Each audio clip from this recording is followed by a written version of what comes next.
Weapons is one of those movies that chronically online people are hype as hell about. From the director of 2022's Barbarian comes a script that horror legend Jordan Peele apparently fired his entire management team over not buying out. This, along with the test screenings going so well that the movie got moved up almost 6 months ahead of its original release, meant that the confidence was really high. But every year we have a pretty hyped up, relatively small, critically successful horror film come our way. In 2022, it was Zach Cregger's Barbarian. In 2023, the Falupu brothers' Talk to Me. In 2024, Osgood Perkins' Long Legs. And this time around, Zach Cregger's is back with Weapons, debuting at a 100% on Rotten Tomatoes.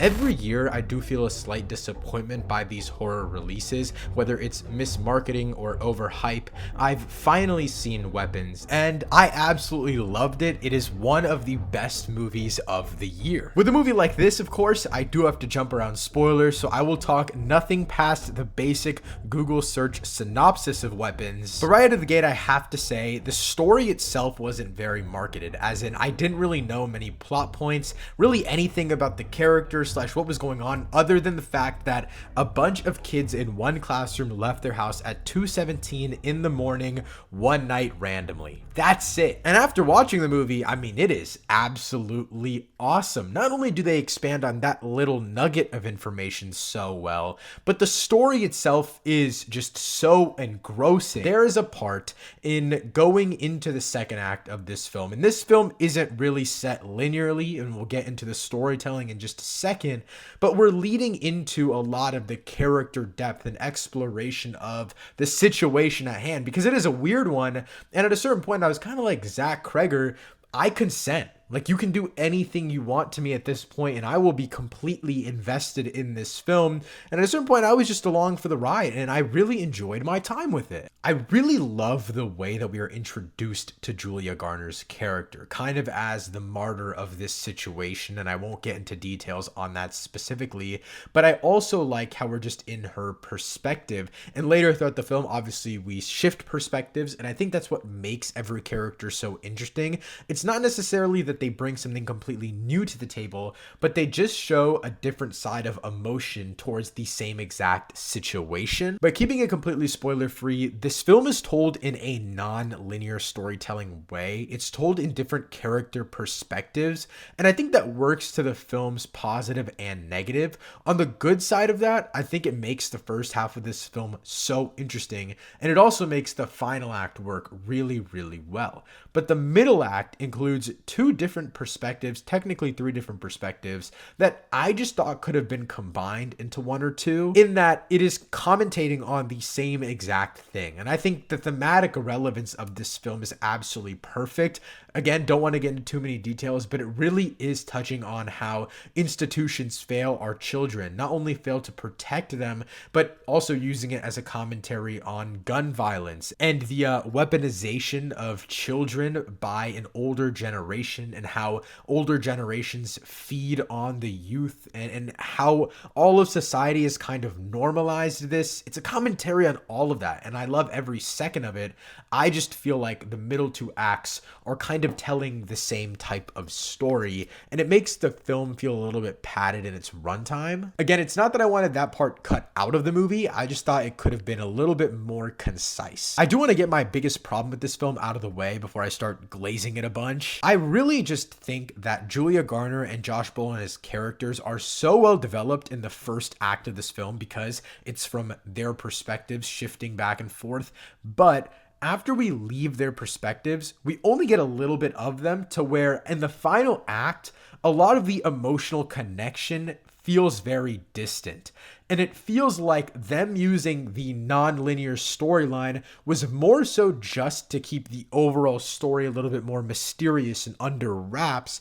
And in that, you lose the emotion. You lose the character arc of it all, because they're just trying to be some cool mystery story. I've heard this mentioned a bunch, but the film does feel very inspired by a film like Prisoners, which that one was told in a linear fashion. The writing was so tight that it was very much able to keep the mystery while also developing overall character arcs. That's obviously also much more of a personal story, but character, story, and thematic elements are very similar to this and Prisoners. I do think it's two sides of the same coin. They just made a writing decision here that made Josh Brolin and Julia Garner feel like they were on the back burner for a lot of the second half. On the flip side of things, in terms of the actual horror aspects, which is what I feel like a lot of people are interested in this movie for, this doesn't really feel like a horror movie. It is in line with Cregger's first film, Barbarian, in that there are scary moments, but there also are a lot of really funny and out-of-pocket moments. I just don't really think the horror is very horrifying.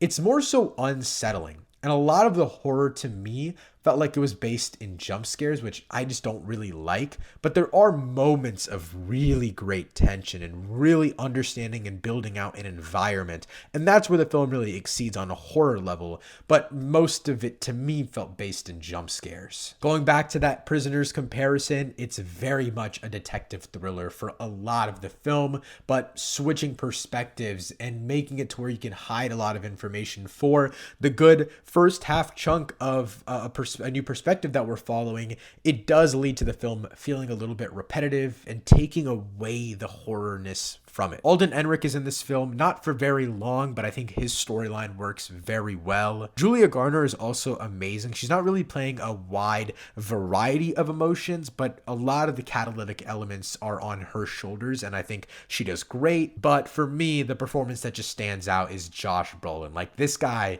doesn't really ever miss. And before giving you guys my final score, I do want to talk about my thoughts on the ending, diving into spoilers here. So if you haven't yet seen the film and want to see my rating and reaction, you can click the timestamp in the description down below. But as for the ending of Weapons, it is revealed that it is the little kid's aunt that came to their house, and all of this is explained through the perspective of this child, and it's like that final perspective switch. I really like that how that whole entire perspective switch is played out, because throughout every single latter perspective we get more and more information on the actual witchcraft and tragedy and understanding of like what is really at play here. I will say my biggest flaw for a lot of these recent horror movies that I mentioned at the very top of this video is just the fact that as the film goes on, either it's getting a little bit too out of its zone, or it just feels like it's doing something insanely ambitious by the end that doesn't fit in with the tone of the rest of the film.